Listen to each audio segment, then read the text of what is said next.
All right. Welcome everybody out there. Hi, I'm Peggy Smith and I am the co-founder of HERstory and HERstory Live. And before we get underway, for those of you that are out there today, thank you for being a part of our show. And a couple of things. One, it's our co-founder's birthday today. So Susan's birthday is today. So if you get the chance, drop her a note in LinkedIn or Facebook. I'm sure she'd love to hear from you. And then I'm super excited. This is our Accelerate Her segment. So we're going to accelerate these two wonderful women and hear their stories. But I have to laugh. We were talking about our backgrounds, and I will admit, I feel like I'm a little bit in the hostage taking program. I'm not quite as polished as Ben is with his studio. I'm actually on the road. And so I picked up a little artificial plant, put it in the back. So don't judge me on that. Let's have a little bit of fun. So, with that, let's get underway. And Stacy, why don't we start with you? Why don't you introduce yourself to our friends, and we'll get rolling here. Okay, well, my name is Stacy Pierce, and I'm in Knoxville, Tennessee. I'm the mother of 3 teenagers, and I'm also the founder of Work It Towels, a motivational gym towel business I started with my teenagers to inspire everyone to move. And proceeds from the sale of our original designs benefit nonprofits, primarily the Anxiety and Depression Association of America. All right, Stacy. Now I love that. We're gonna have a little bit of fun because motivational and workout. If it's a towel that I need, I'm gonna buy a whole pack of towels because I need way more than that for motivation. But anyway, Miss Brooke. Hi, my name is Brooke Miller. This is Louie. He's my new puppy, so he's on my lap. He wanted to make appearance today. I'm outside of Detroit, Michigan. I'm the mom of 2 girls, 9 and 7, and a homeschooler and business owner. So pretty much sleepwalking right now. I'm not sure where I am exactly, but we'll make it work. No, I own Honey Space for Moms. I am by trade a licensed psychotherapist, and I specialize in maternal and reproductive mental health. And my group of therapists also specialize in the same thing and working to support mamas. Mother I everyone. That's love, awesome. love that. And, for our friends that are out there listening, it was so fun because we started off and we said, how are you? And Brooke said, I'm tired. I'm like, all right, that's about right. So anyway, so Stacy, talk to me, on Work at Towels. Our story is a little bit interesting how we met. Mhm. Was through my niece who is, battling stage 4 ovarian cancer, and somebody had sent her the gift of your towels, and she thought you would be awesome on our show. Oh, So we'd just love to hear a little bit more about, your journey. How did you stumble upon doing workout towels? Well, our journey started with a lacrosse injury of all things. My oldest son had a devastating injury that kept him off of the field for his freshman year. And as soon as we could get him moving again, we brought him to the gym with us. And at the same time, he was also taking a screen printing class in high school. So he had had some experience with Illustrator. And we noticed everyone at the gym, including us, was using old gross rags to wipe the sweat. So we decided to scratch our own itch and create a towel and put motivating designs on it because so many people were wearing like beast mode shirts. And so we thought, well, shoot, let's make a premium towel and tie in the fun fitness mantras and make it happen. And we started with really simple designs, and now we have over 100 designs. But we were connected because we also started a Wednesday Warrior campaign, which is the thing that we're most proud of. Every week, we try to feature an everyday champion or warrior, and we were featuring your warrior. And it started from COVID and the lockdowns because we noticed that there were people that were finding a way to continue to move forward despite all of the obstacles. I mean, we were all dealing with the shutdowns and the pandemic, but there were warriors out there that were battling cancer and small business owners that were doing everything they could to keep their doors open, and everyday people who were becoming athletes. And we wanted to honor that. And so we've been doing it since. And we were recently featured on the List television show for this. So we're really proud of it. And it's so cool to share the light that you see in others. And it would be nice if we did a little bit more of that today instead of all the cancel stuff. This is way more fun. I never thought I'd say breaking a sweat would be way more fun, but I totally agree with you. I think it's awesome. And like I said, for those that haven't gone out, check out your website because they really are inspirational towels. And, and great stuff. So Miss Brooke, you also do something that helps a lot of women at a very young age. And I loved hearing your story way back. I actually heard you speak at an event. I think it must have been obviously in Michigan, but Yeah. tell us a little bit about the inspiration behind your business. Well, I think there's the general archetype of the wounded healer. So a lot of therapists become therapists because of their own story and own experience. And then, so that's really originally why I became a therapist, was just my own work and development personally. And then I was a therapist for about 10 years and became a mom. And I felt like I was dropped onto an island that I didn't even know existed in the middle of nowhere. And then there were a bunch of places that I had never seen, things I had never felt. And so it was a really important time of my life. And I realized that I had never, even in grad school, I had never taken a class on perinatal mental health, perinatal meaning in or around pregnancy, or postpartum depression or anything like that. Was not part of my schooling. And so I investigated and I realized it wasn't part of many people's schooling as they become therapists. So I worked to develop this space, and it was really selfishly, it was what I needed. It was what I needed as a mom. And so, so Honey was born, and she continues to be rebirthed all the time. Now I have a 7 and 9-year-old. I opened when my 9-year-old was 4, and my 7-year-old was 2. Continues to evolve, and COVID sent us for a loop for sure. And so we pivoted a million times, just like we do in motherhood. Change is the only constant. So this is what I do. And it's an incredible experience, incredible space. My kids are involved in the ways that make sense for them. And I'm learning to mother myself through my clients and through the experiences at Honey. So it's good stuff. Yeah. It's actually great stuff. And I know from one of our earlier conversations, Brooke, you had talked about helping to introduce this concept into organizations. And, COVID aside, I mean, we're arguably going through, I think, one of the more challenging mental health elements. So would just love to hear about, your vision, and what are you doing in sort of helping along on that corporate end. And look at what Christina wrote there. Yeah, absolutely. I mean, I think I had mentioned to you that I've never worked directly in corporate America myself. I've never been employed in corporate America.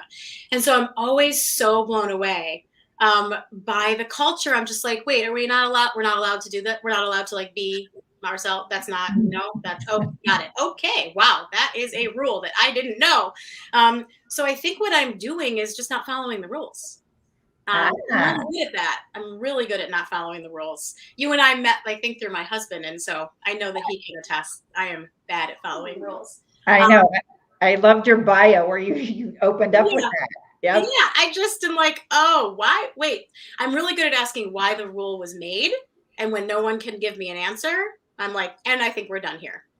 So the way that I am introducing it into corporate America, I would say pre-COVID. Is there a pre and post-COVID? Is that a thing now? Because whatever, pre-March 2020, I was working towards I did and continuing to grow consulting within, corporate structures, small businesses and large businesses. My team went out to do therapy groups on site at large companies that were local. Sorry, my pup, he's going to go down and lay down now. So during the shutdown and now what we're really developing is, so we have therapists that run groups. It's challenging when a peer runs a group, when a non-clinical professional runs a group. It's like they bring all their stuff. And they need training and they need support because it's hard to hear this stuff. And we're trained for a decade to hear this stuff and be able to process it. So right now I'm developing a peer support model to train volunteers within an organization to run their own groups within their organization and then get ongoing support from Honey. because we need to continue to not follow the rules and continue to show up as ourselves in the corporate environment, continue to tell people about our kids, continue to answer when someone says, "How are you?" Don't say, "I'm fine, how are you?" How are you really? Like, answer the question, call their bluff. So I just continue to, like, you know, be myself and be authentic and give other people hopefully the permission to do the same. So that's what we're working on all the time. Awesome. Love, love, love hearing that. I want to give a shout out to Jack Gempel, who is on as well. While this is HERstory Live, I love when the men do join in. So thank you, Jack, for spending, your morning cup of Joe or afternoon with us. I appreciate that. So Stacy, I want to go back though to you on Work at House, because we saw, sort of this explosion of people then going into their homes to work out and moving away from the gym structure. But how, just tell me a little bit more about what your vision is now with this. What our vision is. Okay, so going back to the pandemic, that actually helped us when everyone was going back to their homes, because that was really the connection was on social media. So everyone was buying, the indoor bike or the indoor tread, or they were doing indoor workouts and they were taking the sweaty selfies. And we had a perfect, excuse to take a sweaty selfie because you've got a prop now. So that in many ways that did help us with exposure. But we just hope to continue to grow. And that's our ultimate plan, is to continue to grow, to continue to honor our warriors. And, we'd love to see Work at House be something that is a household name and everybody's using it. So I love that. When you and I first chatted, you talked about, I know the journey was started with your son with the devastating injury, but your whole family's involved. Yes. Yes. So share a little bit of that, because it's not really you off in a vacuum. It's a family business. Yes. I mean, working with teenagers, it's kind of begrudgingly so for them at times, but it's really been great experience. And I would say that, the key points that they're learning are invaluable.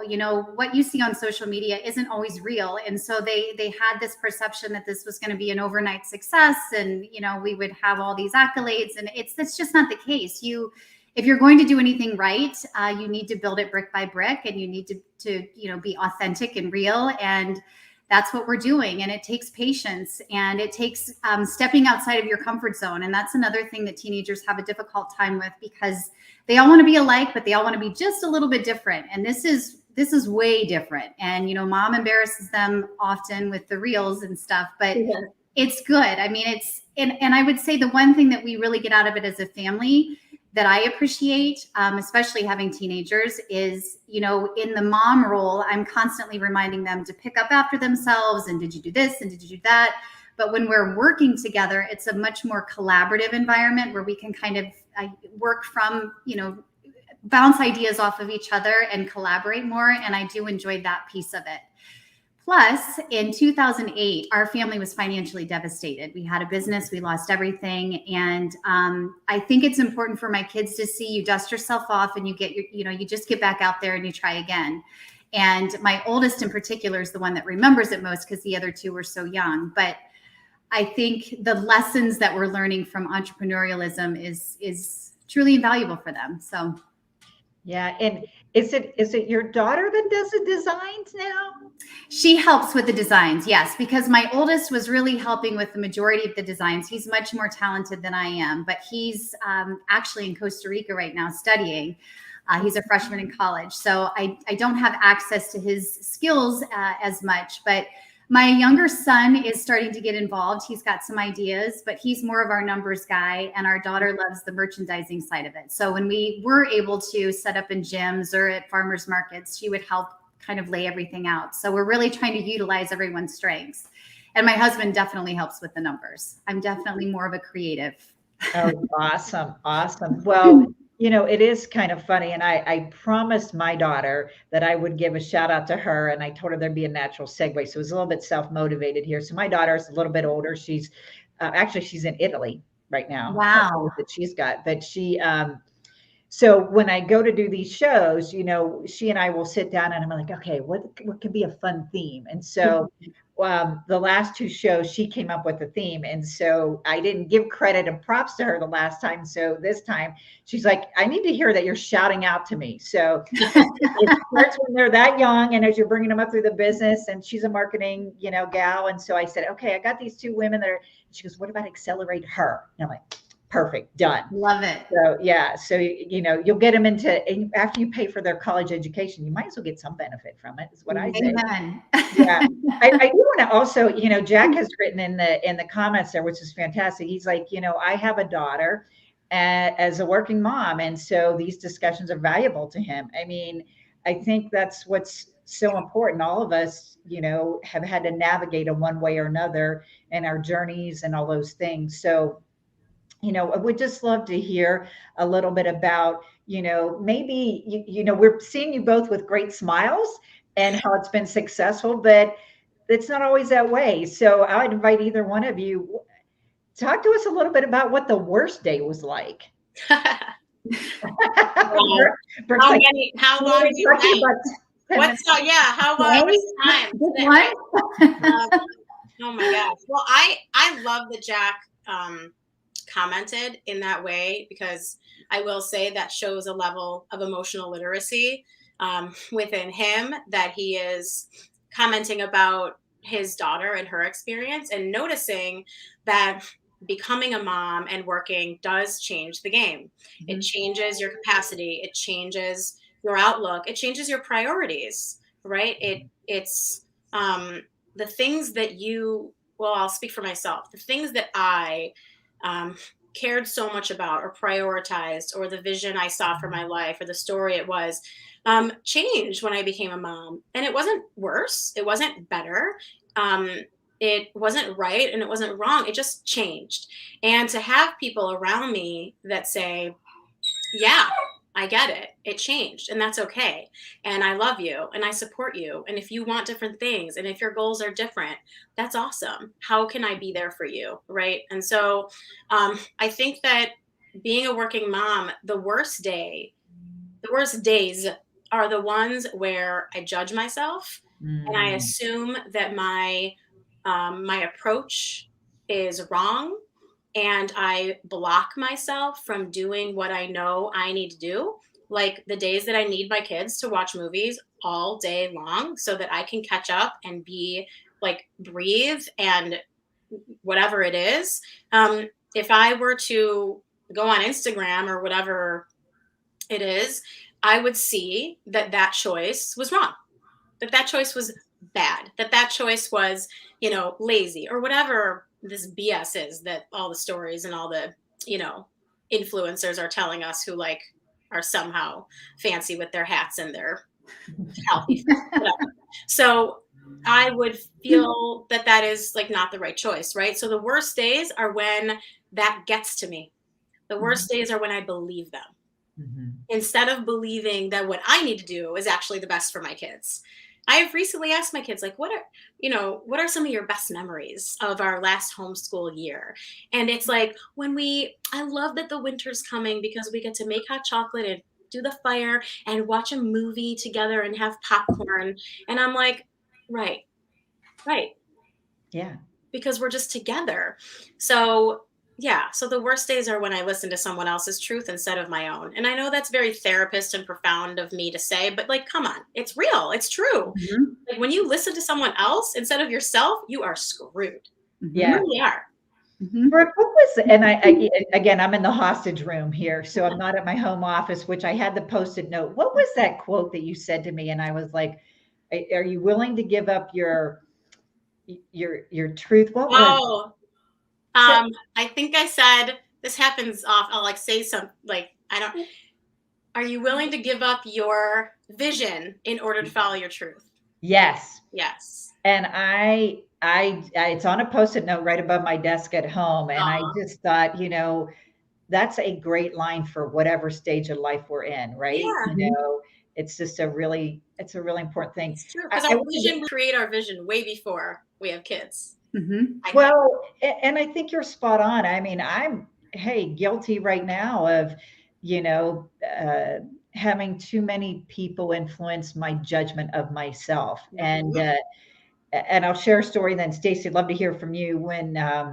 So I was a working mom when our daughter went to school full time, and we ended up sort of putting her in private school for a variety of reasons, mostly the after school care. But regardless, I'll never forget the lead up going into kindergarten. All the moms were organizing whatever, and so they were doing it at like 1 o'clock in the afternoon, and I couldn't do that.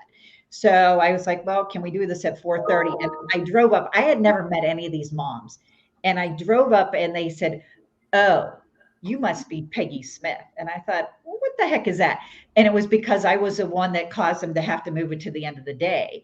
And I remember going home that night and feeling inadequate because all these other moms were at home and I was choosing not to be. So that weighs heavy.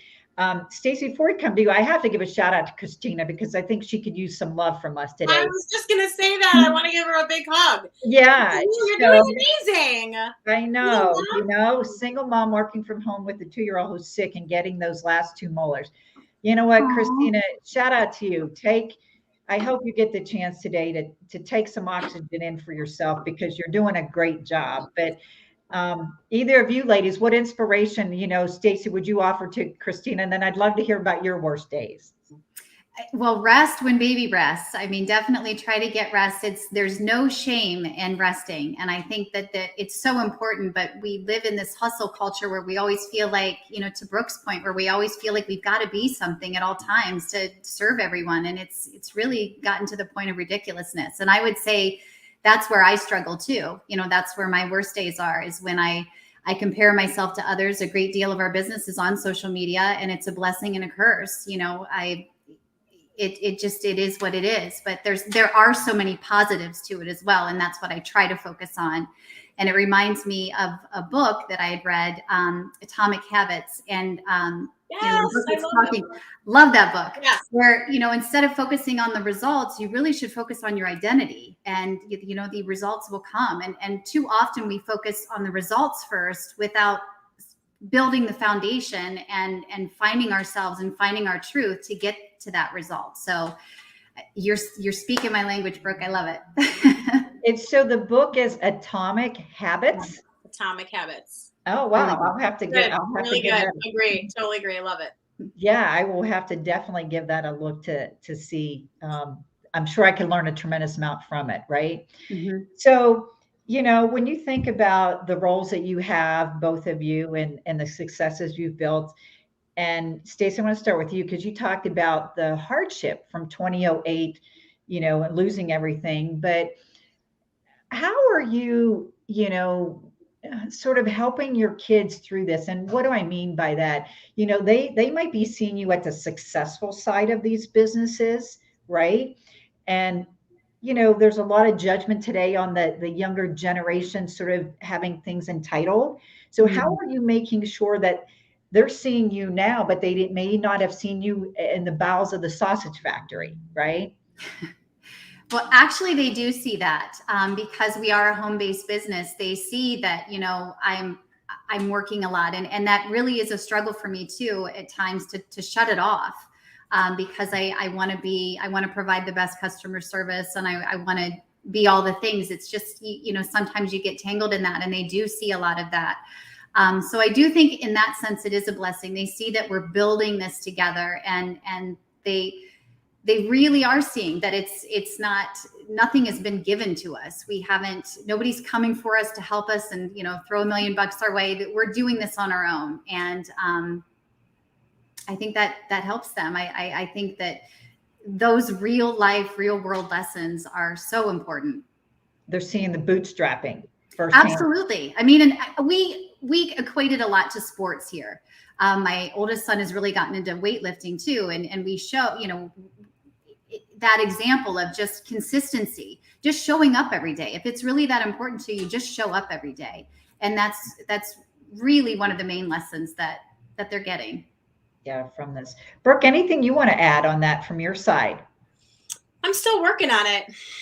Yeah. I'm still working on that. I think my kids, because we homeschool and I'm with them a lot, they see and hear me. I mean, it's authenticity, I think, is my blessing and my curse. Sometimes they hear like all the things, right? And I'm saying all the things, and so I'm still working on that boundary of how much do I want them to know? How stressed do they need to know? I sometimes am. I try to give them context. So instead of just generally like, I'm stressed, I have a lot going on, I will tell them the projects I'm working on, even if they don't understand it. Oh, see, you wanted Louis to be part of it today, but he is ready to go outside. He must have popped his bowl over there saying it's time to feed me. I know, he's like yelling at the door. But yeah, I try to give them context so they understand the whole picture. Because when we tell our kids, like, I'm tired, I'm stressed, I'm overwhelmed, or we just plop down on the couch, they make up the stories in their own mind of why that is. You know, maybe it's because mommy didn't want to come home to me. I mean, that's really extreme, but like, they're going to make up whatever it is that they think that the story is. So I would like to like fill that right before they do. So yeah, I'm still working on that, figuring it out. I told them about a new hire. Like, I needed to hire a manager to get some support. I explained to them why, I read them the job description. They had no idea what I was talking about, but at least they knew that it was that rather than like whatever they decided it was in their head. You know, I love what you just said. I never thought of it now, which is, you know, if we don't help shape the narrative for them, they'll fill it in. Oh yeah. And then they could fill it in with things we don't expect. But yeah, it's hard to believe it's almost the end of our time. I want to sort of end on a couple of different notes. One is that, you know, obviously here in, I guess, a week from tomorrow, right? And at least in the United States, we'll be celebrating Thanksgiving. And hopefully for a lot of families, they'll be able to be together that maybe it's been 2 years, right? So I don't want to ask what you're thankful for, because I think everybody pulls that out. But I want to ask, what are you fixing dinner and what's for dinner? Because I need to know if I need to come your way. What's on the menu? Well, we're having a very simple Thanksgiving, but I've got a lot of food allergies, so I don't know if you want to come this way. We're having the gluten-free stuffing, lots of roasted vegetables, and a turkey breast because nobody here eats dark meat. But it's one of my favorite meals. All right, I might. Brooke, how about you? What are you fixing? Or not? I should assume you're fixing. You should say, what's on the menu? Stacy's speaking my language, so we got some gluten-free, some vegan going on at our house. So it's a very so healthy Thanksgiving meal. And you know, this is for a whole nother podcast, but I definitely am committed to diving in to teach my kids what really happened. And you know, I don't want to be like the wet blanket of Thanksgiving, but really talking about the real story and that, you know, what land we actually are living on. And again, like, I don't follow the narrative. So it's the same for this. So I got some resources about how to talk about, you know, some of the not so pretty, but real parts of this tradition. For my family to learn more about. Well, I have to chuckle. So my good friend Erin Elman is out there. Yeah, right.